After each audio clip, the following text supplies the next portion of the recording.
Hola, ¿cómo están? Bueno, hoy tenemos un estudio bíblico nuevo que dimos a llamar Con la misma vara con la que medís, y está basado en Mateo 7, en el capítulo 7 de Mateo, pero también queremos relatar una historia para poder entender mejor que está en el Antiguo Testamento, en el libro de Daniel, en el capítulo 5. Eso es para poder entender bien de dónde vienen los términos y qué es lo que verdaderamente Dios nos quiere decir y cómo tenemos que aplicar.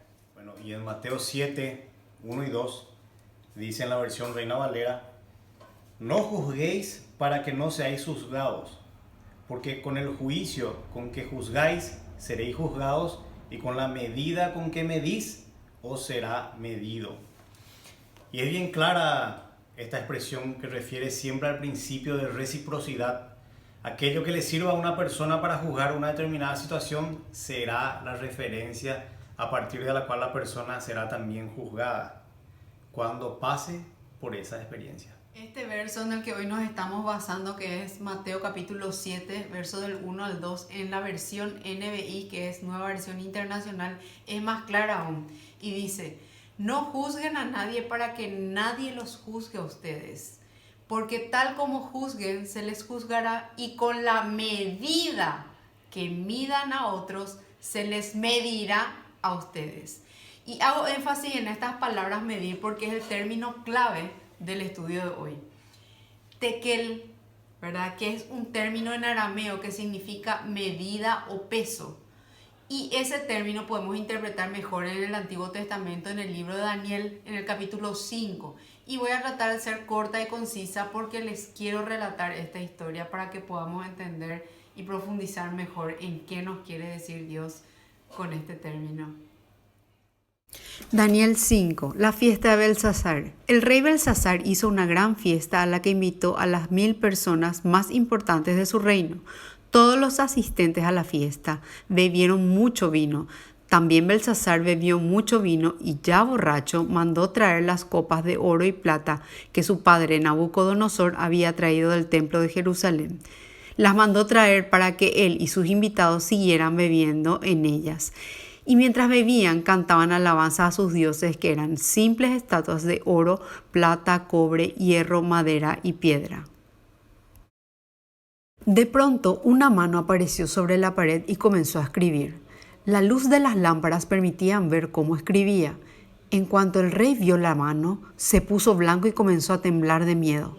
Enseguida llamó a gritos a sus sabios y adivinos y les ordenó: ¿hay alguien aquí que me pueda explicar lo que está escrito en la pared? Al que lo haga, lo vestiré como un príncipe y le daré el tercer lugar de importancia y autoridad en mi reino. Por eso el rey se preocupó mucho y se asustó aún más. También sus invitados estaban muy confundidos. Cuando la reina oyó los gritos de Belsasar y de sus invitados, entró al salón del banquete y le dijo al rey: deseo que su majestad viva muchos años. No se preocupe más ni tenga tanto miedo. Aquí en Babilonia hay un joven muy inteligente y sabio. En él vive el espíritu del Dios único. Nabucodonosor, padre de su majestad, lo conocía muy bien y por eso lo puso como jefe de todos los sabios. Ese joven puede explicar los sueños y las cosas más difíciles y misteriosas. Se llama Daniel, y aunque el rey Nabucodonosor le cambió el nombre, él le puso Belsasar. Belsasar. Llámelo usted.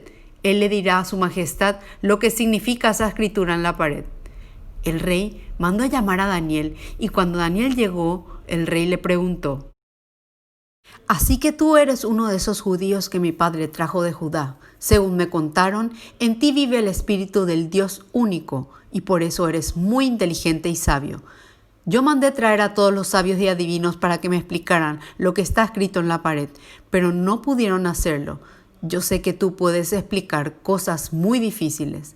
Si me dices qué significa lo que está escrito en la pared, mandaré que te vistan como un príncipe. Además, te daré el tercer lugar de importancia y autoridad en mi reino.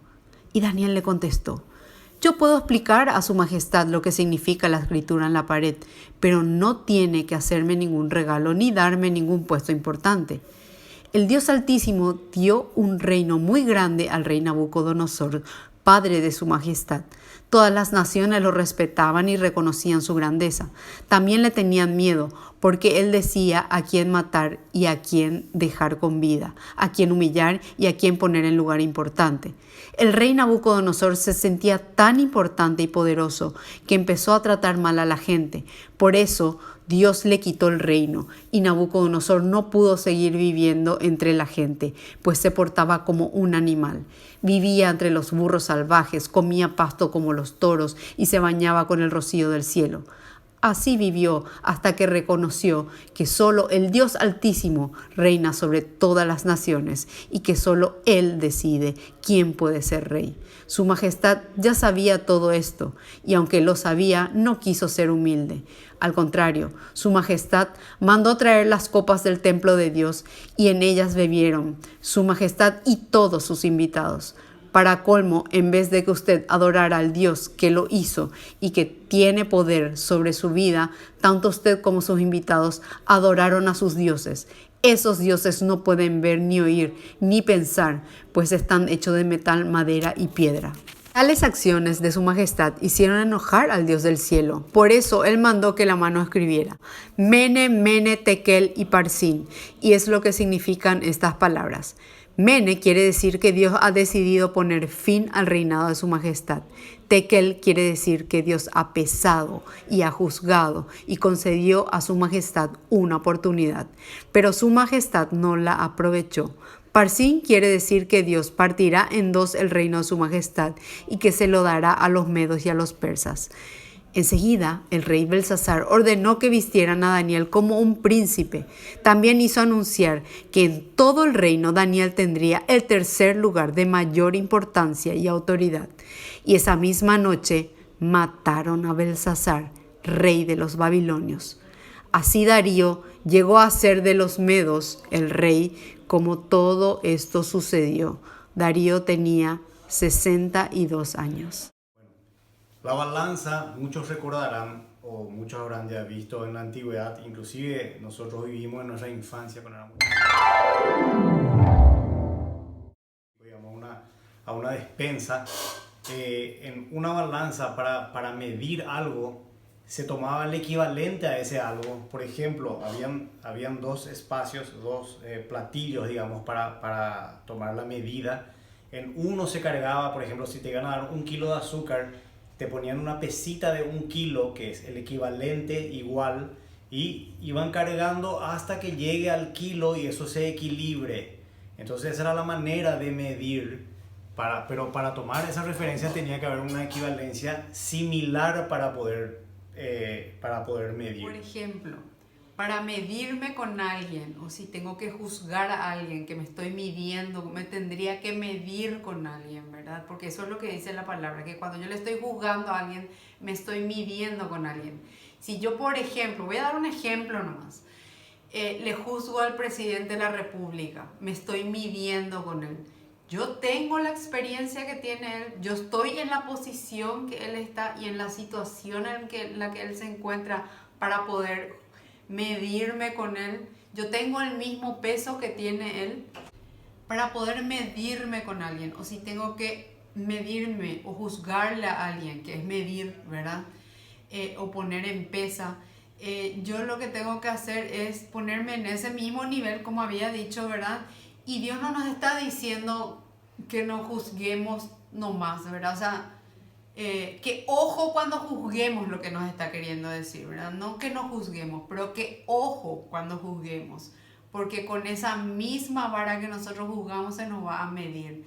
Y yo no me puedo poner, porque evidentemente si yo le estoy juzgando al presidente de la República o le estoy criticando o lo que sea, yo tengo que estar en ese nivel, yo tengo que tener ese conocimiento y esa experiencia, porque si no, la pesa de él pesa mucho más y yo voy a terminar perdiendo, ¿verdad? Porque Dios me va a juzgar por ese mismo nivel. Así como habíamos explicado recién, ¿verdad? Que teníamos para medir, tiene que ser el mismo peso. Cuando se usa popularmente el refrán o verso bíblico, sirve como una advertencia a quien lo escucha para apaciguar su discurso castigador en contra a alguien más y recordarle la importancia de comprender a los semejantes para ser tratado de la misma manera. En Lucas 6:37 dice, no juzguen y no se les juzgará, no condenen y no se les condenará, perdonen y se les perdonará. En otras palabras, mucho más simple, también el verso bíblico recuerda la importancia de tratar a otros como deseamos ser tratados nosotros y de no hacer nada en contra a otros que no estemos dispuestos nosotros a sufrir en propia carne. Después de todo, esa será la medida con la que seremos correspondidos. Muchas veces cuando estamos juzgando a alguien o cuando estamos hablando a alguien o criticando a alguien no nos damos cuenta de que estamos maldiciendo. Muchísima gente no sabe el significado de la palabra maldecir. Maldecir viene del latín maledicere, que esto es hablar mal de alguien, de su actuar o situación o condición.